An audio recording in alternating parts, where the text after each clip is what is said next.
Today's experience was sent to us by a sister from Australia.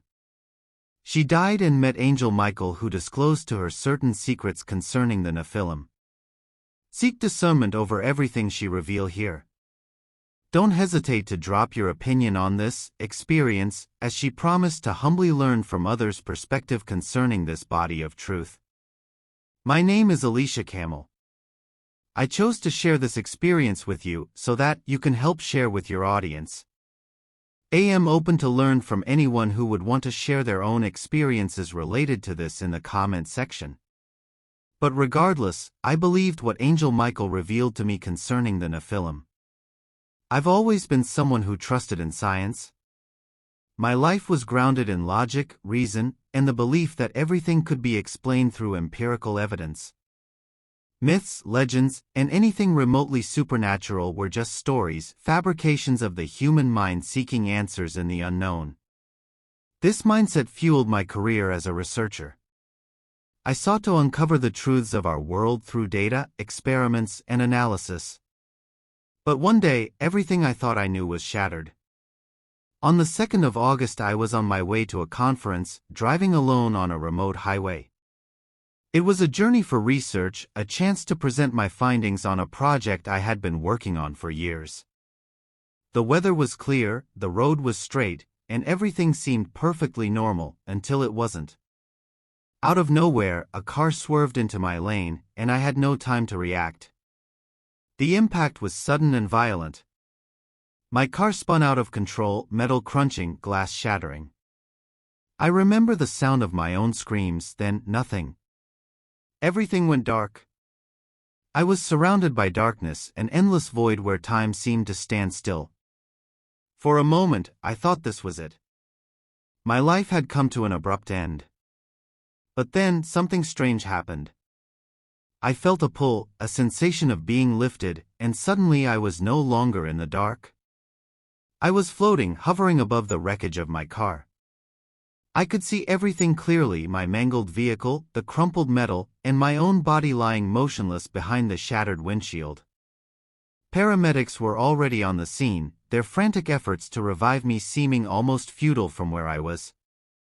I realized that means I was in that state of void for some times. But I wasn't scared. Instead, I felt a strange sense of calm, as if I was merely an observer, detached from the pain and chaos below.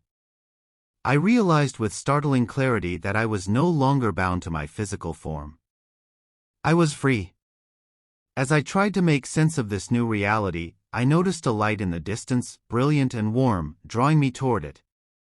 Without hesitation, I moved closer, feeling an overwhelming sense of peace as the light enveloped me. Out of the light, a figure began to take shape. It was majestic, unlike anything I had ever imagined. The figure was tall. There was something more, an aura of power and wisdom that left me in awe. I knew instinctively who this was, even before the name formed in my mind. It was Angel Michael. I don't know if that is how the realm worked. Seems everything runs on reality. Michael, I whispered, though I didn't know how I knew. The figure, Archangel Michael, regarded me with a gaze that seemed to pierce through every layer of my being. When he speaks, his voice resonating not in my ears, but deep within my soul. He said this to me: you stand at the threshold between life and death. There was no fear, only an understanding that this moment was beyond anything I had ever conceived in my scientific world. As I stood before the Archangel, the light around us seemed to pulse with a deeper intensity. Michael's presence was both comforting and overwhelming. I don't know why, of all that I argued about while alive, he spoke to me about the Nephilim.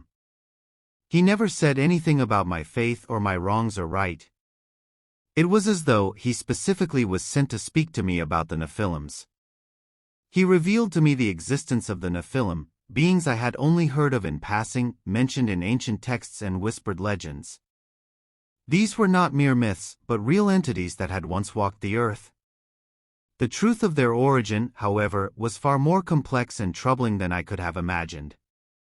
Michael let me know that the Nephilim were the offspring of a forbidden union between the sons of God, celestial beings of immense power, and the daughters of men, mortal women of the earth. That this union was not part of the God's plan, but a rebellion, an act of defiance by these beings who sought to intertwine the divine with the earthly. The Nephilim were born from this union, inheriting both the divine attributes of their celestial fathers and the human traits of their mothers. They were giants, not just in physical stature, but in their capabilities and knowledge.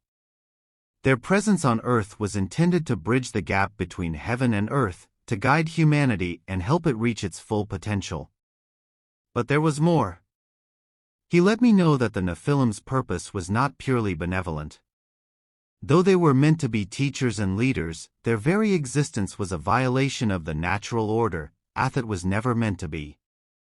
As Michael continued to reveal the story of the Nephilim, I began to understand the magnitude of their influence on the early days of humanity.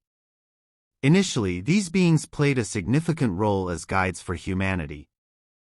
With their superior knowledge and strength, they were intended to lead humans toward progress, sharing wisdom that would advance civilization. They taught people about the stars, the earth, and the mysteries of existence, things that were beyond human comprehension at the time. But the Nephilim's power was a double-edged sword. Their divine lineage endowed them with extraordinary abilities, but it also bred arrogance. Over time, the Nephilim began to see themselves not just as guides, but as rulers. Their original purpose, to uplift humanity, became tainted by their growing sense of superiority. This corruption spread like a shadow over everything they touched. Instead of using their gifts for the good of humanity, the Nephilim began to indulge in their desires, manipulating and dominating those they were meant to protect. They led people into practices that were forbidden, introducing them to knowledge that was never meant for human hands, dark arts, forbidden sciences, and rituals that corrupted the soul. The impact of the Nephilim on humanity was profound and devastating. Societies that had once thrived under their guidance began to crumble under the weight of their influence. Wars erupted, fueled by the greed and ambition the Nephilim had instilled in their followers. The harmony that once existed between man and the divine was shattered, replaced by chaos and destruction. He then spoke of the future, a future that held the return of the Nephilim. He revealed that their return was not just possible, but inevitable. The remnants of these ancient beings, hidden away for millennia, would one day rise again. Their reappearance was not a matter of if, but when. Michael let me know that specific conditions would trigger their return. Just as their original reign began in a time of great human vulnerability, their comeback would occur when the world was once again on the brink of moral collapse. The signs of humanity's decline were all around us, he revealed: wars, greed, the loss of compassion and integrity, the abandonment of spiritual truths in favor of material pursuits. These were the indicators that the time is drawing near. He let me know, as humanity strays further from righteousness, becoming more consumed by selfish desires and less connected to the divine, the stage is being set for the Nephilim's return. Their purpose this time would not be to guide or rule, but to test humanity, an ultimate trial of faith and resolve. They would challenge us in ways that would force humanity to confront its deepest flaws and its capacity for both good and evil. As Michael's revelations unfolded, the vision of what lay ahead became increasingly clear and terrifying. He spoke of a great tribulation that would accompany the return of the Nephilim, a time of unprecedented turmoil and suffering. This period would test humanity in ways we could scarcely imagine, as the world would be plunged into chaos. Michael let me know that this tribulation would not merely be a physical struggle but a spiritual one.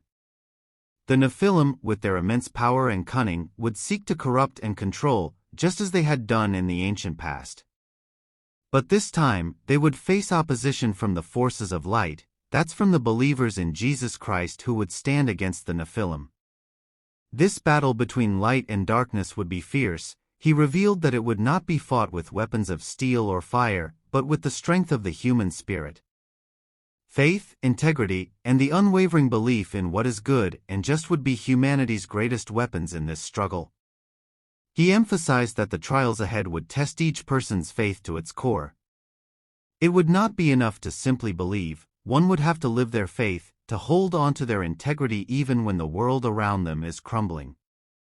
The Nephilim would exploit every weakness, every doubt, but those who stood firm, who remained true to their values and their faith, would play a crucial role in the ultimate outcome of this conflict.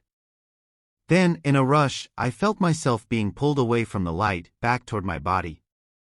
The sensation was overwhelming, like being yanked from one reality into another. The peaceful detachment I had felt during my out-of-body experience was replaced by a jarring return to the physical world. I awoke in the hospital, gasping for breath, surrounded by concerned faces. This experience strengthened my conviction, and I have found 10,000 reasons to believe in God and His Son who died for my sins. After everything I had experienced, there was one thing I knew for certain: I had no desire to deceive anyone. The truth that had been revealed to me was overwhelming, and I understood the gravity of sharing something so profound. But I also knew that not everyone would accept it easily. Some might question my motives, others might dismiss it as a mere hallucination. That's why I felt a deep responsibility to be honest and transparent. I wasn't trying to convince anyone of anything. Instead, I wanted to encourage people to seek their own guidance, to turn to the Holy Spirit for discernment. I was led to share this experience not to create fear, but to create awareness. To let others know that there are forces at play far beyond what we see in our everyday lives, and that we must be prepared for what's to come. But above all, I wanted everyone to trust their own journey, to seek truth through the light of the Holy Spirit, and to discern what resonated with them on a deeper, spiritual level. This was what I saw in my near-death experience, and it changed me in ways I'm still coming to terms with. But I believe that sharing it is part of my purpose now. It's not about forcing anyone to believe, but about offering what I've learned so that others can find their own path to understanding and faith. Thank you for staying to end of this video. Kindly like and share this experience. Don't forget to subscribe to our channel to remain updated whenever we share new experiences sent to us. Thank you.